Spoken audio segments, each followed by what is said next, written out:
Good morning বন্ধুরা and welcome my another blog. আর আজ ঘুম থেকে 4টের সময় উঠে গেছি, উঠেই জানালাটা দিয়ে বাইরেটা দেখলাম। আর এখন একটু জিকেটা দেখে নিচ্ছি, কারণ 6টা বাজলেই সংসারের কাজগুলো ঝটপট করে নিতে হবে। আর সকালের সূর্য ওঠা দেখে নিলাম, অপরূপ সুন্দর লাগলো। আমার খুব ঠান্ডা লেগেছে, সেই কারণে ভয়েসটা এই রকম হচ্ছে, সেই কারণে গরম জল একটু খেয়ে নিলাম। আমি একজন হাউস ওয়াইফ, আর 2 বছরের একটা বেবিও আছে। তাদের মেনটেন করে আমি পড়াশোনাটা চালিয়ে যেতে চাই। যদিও আমার প্রচুরই ঠান্ডা লেগেছে, তা সত্ত্বেও আমার কথা বলতে প্রচুর প্রবলেম হচ্ছে।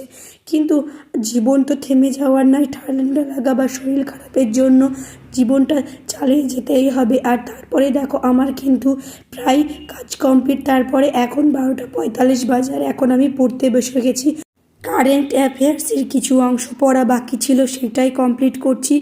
আর আজকে কিন্তু আমি এইখানেই আমার ভ্লগটা শেষ করলাম।